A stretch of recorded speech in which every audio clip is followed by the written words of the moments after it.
Bonjour, c'est Cryptoly, j'espère que vous allez bien en ce jeudi 11 mai 2023.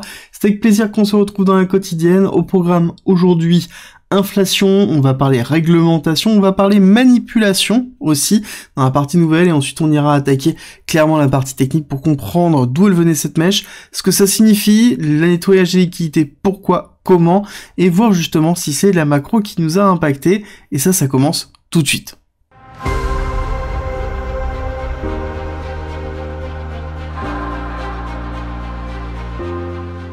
On attaque tout de suite par le gros du sujet avec la grosse mèche qu'on a eue hier. Cette grosse mèche a été due principalement à une grosse rumeur qui s'est avérée fausse. Donc on a eu une chute de 5,3%. On ira le voir tout à l'heure sur la partie technique et vous allez voir qu'il y a plus que ça comme information. Mais c'est lié à un mouvement de 9800 BTC, soit l'équivalent de 264 millions de dollars, mais qui était lié soi-disant au gouvernement US, sauf que ce n'est pas le cas, et que l'origine de ces fonds n'a pas été confirmée par Arkham. Donc pour moi, c'est vraiment encore une fois une fausse rumeur, c'est encore une fois une tentative de manipulation. On a quand même beaucoup ça, surtout qu'on était sur une macroéconomie qui était plutôt clémente, macroéconomie cette semaine dans laquelle on a eu une inflation qui est passée en dessous des prévisions, donc on était normalement à 5 pour avoir une stabilisation, on était à 4,9, donc on était en dessous des prévisionnels, donc on était censé avoir quelque chose qui était vraiment positif, et ça s'est vu, parce qu'on a une envolée de la macroéconomie suivie par le BTC qui a suivi le Nasdaq, et on a été rattrapé notamment par cette nouvelle, et avec une gros cluster de liquidation, on ira valider ça de toute façon dans la partie technique. Aujourd'hui, niveau macro, nous avons inscription au chômage, forcément très suivi, et prix à la production, bon, petit impact, pas énormément, pour moi, et c'est logique de toute façon qu'on est dans une forme d'augmentation, parce que nous avons le pétrole qui a eu une augmentation en avril, donc forcément on va avoir un impact structurel sur tout ce qui dépend de ça. Alors on va venir juste rapidement sur cette augmentation. On voit que quand on regarde l'écart dans la partie énergie, et on voit que c'est vraiment là où ça pêche, avant, donc c'est-à-dire en mars, on était sur une diminution de l'inflation, donc on était sur moins 3,5% par rapport au mois précédent, et là on se retrouve à 0,6. Donc on a bien une augmentation, et cette augmentation elle est liée aux énergies commodities avec 2,7, donc on a bien cette énergie, et donc principalement le pétrole et tout ce qui s'en dérive, qui nous pousse à la hausse, et on voit que l'augmentation c'est effectué ici, on est passé de 0,1 le mois précédent à 0,4, donc forcément on a un impact relativement fort, et quand on regarde plutôt le corps, on a quelque chose de normal, 0,4, ce sera à confirmer de toute façon sur les chiffres consolidés. On continue dans les nouvelles avec Tether qui ne connaît pas la crise, 1,5 milliard de dollars sur le premier trimestre de 2023 qui ont été imprimés en bénéfice net, ce qui est juste colossal, ce qui est en même temps normal, étant donné qu'ils travaillent sur la dette, et la dette a continué à augmenter, donc on est sur du 5%, 5,25, donc derrière, eux, ils sont très bien, et ils continuent toujours à grappiller des dollars, c'est une imprimante à monnaie, et il n'y a pas d'erreur dessus. On continue derrière avec Ethereum qui diminue sa probabilité d'être OFAC compliant avec 27%, pour rappel on a été à 60% des validateurs il y a peu, et 80% en novembre 2022 qui était OFAC compliant. Maintenant ça diminue fortement, donc le réseau a bien réussi à trouver des solutions structurelles pour limiter la censure. Ensuite, nous avons la réglementation, et ça c'est un gros bout. On a MiCA, donc en Europe, qui est lancé, et aux US on a pas grand chose, et justement Pierce, donc qui fait partie de la SEC, dit qu'il serait intéressant de s'inspirer de MiCA, surtout que ce n'est pas normalement dans la schématique américaine de prendre les législations ailleurs, ils sont plutôt dans je fais la législation pour nous-mêmes, mais on est vraiment dans un manque et une problématique US actuellement. On a des positions qui sont divergentes sur la réglementation à faire. Il y a eu toute une discussion qui s'est effectuée au niveau du Congrès, ce qu'on appelle l'US House. C'était pas pro-crypto ni contre-crypto, c'était surtout deux avis divergents qui se mettaient en place. Je vous ai notamment tweeté quelque chose qui était très intéressant ici, avec un petit bout qui a été pris dessus sur justement Monsieur Sherman, qui est clairement anti-crypto, où il nous dit, bon voilà, ce petit passage, je vous invite à l'écouter parce que c'est vraiment extraordinaire, où il nous dit que les crypto-bros ont créé 1 milliard de dollars à partir de rien du tout, et il nous accuse, nous, de faire la même chose. Bon, oui, nous, peut-être, c'est le cas, mais nous sommes le gouvernement américain.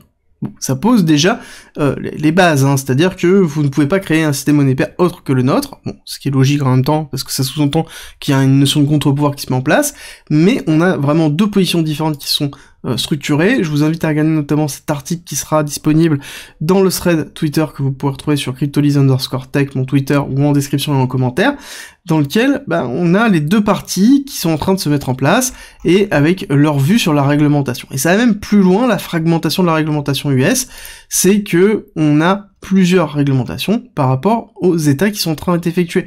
On voit qu'à New York, on a quelque chose qui va être très strict. En Floride, on a quelque chose qui risque d'être beaucoup plus ouvert avec un ban des CBDC, donc c'est quand même vraiment antinomique par rapport à l'État fédéral. Et on va avoir par exemple en Californie une législation autour des DAO, et ainsi de suite. On a à chaque fois des réglementations en fonction des différents États qui sont en train de se faire. En tout cas, ce qui est sûr et certain, et ça tout le monde est d'accord, c'est qu'il y a besoin d'avoir une réglementation aux USA autour des cryptos, et je suis tout à fait d'accord, parce que c'est le flou qui pose problème, c'est le flou qui donne la possibilité à certaines entités étatiques de pouvoir mettre la pression sur des sociétés crypto pour les faire fermer, comme ce qu'on a pu voir récemment sur les différents exchanges, ou même les banques avec la signature banque. On va terminer ici. Si vous aimez mon contenu, soutenez-moi en mettant un like, et on continue sur la partie technique avec une vue BTC directement en daily. Daily, on voit qu'on est en train de casser ici la trendline qui nous portait depuis un certain temps. On voit qu'on est allé chasser la liquidité directement de cette zone ici. Je vous avais justement dit que cette zone allait sauter certainement très rapidement, au moins par une mèche. On voit qu'on est allé faire cette mèche, et justement cette grande mèche daily, c'est ce dont on va parler aujourd'hui. On va discuter ensuite de la liquidité plus bas, mais c'est pas vraiment l'élément important. Cette grosse mèche a liquidé 187 millions de dollars. Alors c'est pas une mèche qui a liquidé directement sur une cassure baissière, c'est surtout les doubles mouvements qu'on a eu. On a eu double mouvements dans lesquels on a eu ici cette grosse mèche verte qui est arrivée suite à l'annonce du CPI, avec une poussée de la macroéconomie colossale, et Nasdaq qui nous a fait une continuité haussière, on ira le voir tout à l'heure, mais qui est plutôt positif sur la totalité de la macro. Et à côté, on a eu la nouvelle très forte dans laquelle on a eu une cassure structurelle très forte. Et au niveau de cette cassure, ça se voit qu'on a eu vraiment des clusters de liquidation, parce que quand on a cassé cette zone-là, on a eu une accélération très forte avant d'être ravalé partiellement, et ensuite on est allé reliquider les shorts, d'accord? On a liquidé les longues, on a fait l'aller-retour, on a liquidé les shorts, et on a reliquidé les longues. Donc on a eu vraiment un ensemble d'allers-retours structurels qui me fait grandement penser, en moindre mesure, à ce qu'on a pu connaître ici. D'accord? On est vraiment dans ce type d'aller-retour, donc on se retrouve sur un BTC un peu old school, qui va liquider avec des allers-retours très forts, et c'est exactement ce qu'on est en train de voir là. Et pour moi, il faut vraiment faire très attention, c'est une intention baissière qui est en train de nous être donnée. On a une intention baissière où on dit que le BTC ne pourra pas monter, on ne laissera pas monter le BTC. C'est exactement ce qui s'est passé là. On avait quelque chose qui était suffisamment bullish pour moi pour aller faire un minimal retest et aller chercher les liquidités supérieures, voire même à les liquidités très supérieures.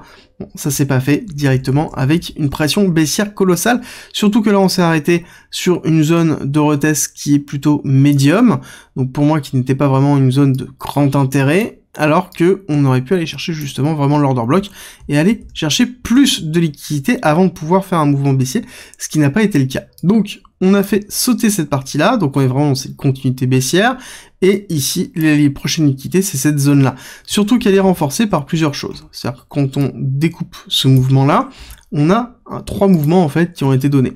Le premier mouvement, il est ici, d'accord, qui a été effectué par cette première impulsion baissière, toujours très importante la première impulsion baissière, et on voit que ça correspond à quoi? Au 1,618 du mouvement. Bon, très intéressant, on est allé chercher l'extension de Fibonacci, le nombre d'or de l'extension de Fibonacci de la première impulsion. Très intéressant de le noter. Pour moi, on voit qu'après, on a le 2,618 qui est à 25 300. Encore une fois, on a cette extension qui revient très souvent. 2,618, le ratio suivant du nombre d'or. Très important de le retenir. Ensuite, on regarde ce mouvement baissier que l'on a. Très intéressant de voir, on prend le retracement, on prend le plus bas qui a été effectué ici, tac. On fait le retracement lié à l'annonce du CPI, et on voit que on est sur rien du tout. Par contre, on voit quoi? On voit que le 1,618 correspond à 25 300. On voit que le 1,1 correspond à 26 300. Très intéressant de noter, le 1.1 et le 1.610 sont toujours très importants, dans lesquels nous avons vraiment des zones de réaction, et on voit qu'on a quand même une grosse convergence vers les 25 200, encore cette zone dont on parle déjà depuis très longtemps pour un retest de la ligne de cassure de la R, très important dans l'accumulation de Wyckoff dans laquelle on se trouve. Donc pour moi, on a un appel de prix, 25 200, on a un second appel de prix qui pourrait être les 26 500 dans lequel on a toute cette partie de liquidité à aller récupérer, qui est la zone dans laquelle on a créé pas mal de liquidité avec justement une forme de réaccumulation structurelle ici avant de pouvoir faire un retest et repartir ici. Donc pour moi là on a beaucoup de liquidité et à savoir qu'on a une grosse imbalance là, donc il y a de grandes chances de pouvoir s'enfoncer très vite, très fort, surtout qu'on a des liquidités de long encore qui sont en train de se structurer dans cette partie là, même si elles sont en cours de diminution, étant donné que c'est majoritairement des liquidités de short qui se trouvent ici. On va faire un tour au niveau de l'order flow pour voir ce qui est en train de se tramer. Vous allez voir que par contre on est en train de racheter cette zone là, d'accord? On est clairement en train de la racheter, on voit que ici on a une petite inflexion qui est pour moi trop limite pour vraiment avoir une grosse décision, mais on voit qu'on a une augmentation ici sur la position, sur la totalité des positions des comptes Binance, on a l'augmentation des positions top traders qui sont en train de se mettre en place, c'est relativement flat, pour moi ça pourrait ressembler à ça, avec cette partie flat ici, plus accélération derrière, sauf que la seule différence c'est qu'on voit qu'ici on avait un open interest qui était relativement flat, et ensuite on a éclaté à la hausse, alors que là on a fait une préparation en amont dans laquelle on a racheté la descente, donc qui est totalement différent, et ensuite sur cette accélération haussière baissière, on a fait les liquidations, donc on a une diminution de l'open interest, ça veut dire qu'on a bien liquidé une grosse partie des leviers qui se trouvaient, donc on a un assainissement. Par contre, on a vraiment une chute du CVD spot, ce qui est vraiment pas positif, on va pas se le cacher. Ici, on a vraiment cette impulsion baissière qui est en train de se montrer, on a le perp qui est en train de s'effondrer aussi. Donc pour moi, on a encore une continuité baissière sous la main. Il va falloir être patient, je pense. On va aller chercher les 26 500 pour ensuite aller chercher les 25 200, donc niveau qu'on a déjà depuis très longtemps en tête. Oui, il est très souvent appelé. Donc là, il y a deux possibilités. Avant, il y avait la possibilité de se dire qu'on repartit à la hausse ici pour faire des plus hauts et donc on laissait ça, cette zone totalement vide. Il y a l'autre possibilité qui est on va descendre, on va restructurer ici pour repartir à la hausse. Ça c'est quelque chose qui est très attendu par beaucoup de personnes. Donc il y a peu de probabilité que ça se fasse de cette façon-là. Soit on enfonce, on fait semblant de restructurer, et hop, on enfonce, on va chercher, pourquoi pas, les 22 000, et ensuite on repart à la hausse. Ça c'est beaucoup moins joué, et ça ferait peur à beaucoup de personnes, donc là-dessus, il faut bien réfléchir à sa stratégie pour comprendre que potentiellement son exposition est à revoir si jamais on est en souffrance, si on va chercher plus bas que les 22 000, parce que ça pourrait arriver, on le garde toujours en tête.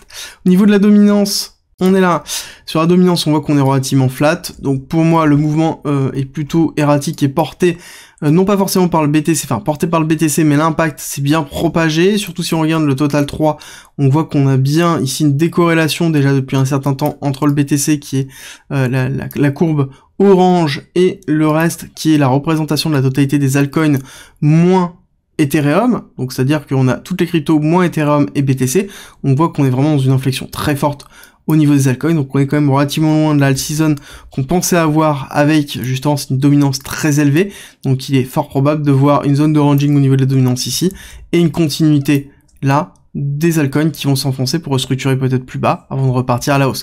Donc là il va falloir être patient. On terminera sur la macro parce qu'on n'a pas de setup particulier actuellement sur certaines cryptos, dans le sens où le mouvement a été suffisamment erratique pour avoir un setup identique partout, donc il faut laisser le temps au marché de pouvoir se restructurer.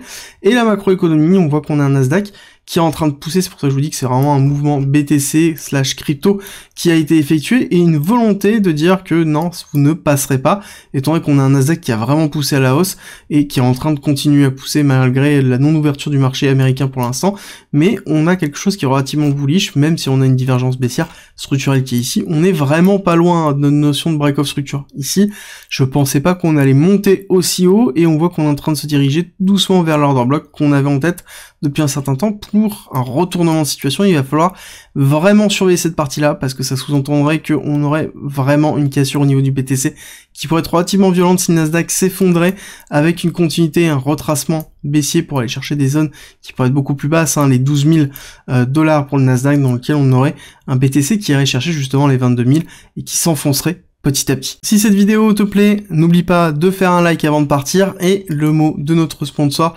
Bybit, qui est l'exchange que j'utilise depuis 1 an et demi, dans lequel vous retrouverez du spot, des dérivés, vous retrouverez la possibilité d'avoir des options ou un échange décentralisé au sein de l'échange centralisé. Ils ont aussi une carte de crédit, il y a absolument tout pour faire du trading. Si vous voulez découvrir la plateforme, c'est en commentaire et en description, avec un lien avec moins 10% sur les frais de trading, ainsi qu'un bonus de 30 000 $ sur votre premier dépôt, en fonction de votre premier dépôt. Mais par contre, faites toujours très attention à l'exposition en crypto, il faut protéger votre capital, donc ne mettez pas ce que vous n'êtes pas prêt à perdre, faites toujours très attention à protéger votre capital. J'espère que cette vidéo vous a plu, je vous souhaite une bonne journée et je vous dis à très vite pour une nouvelle vidéo.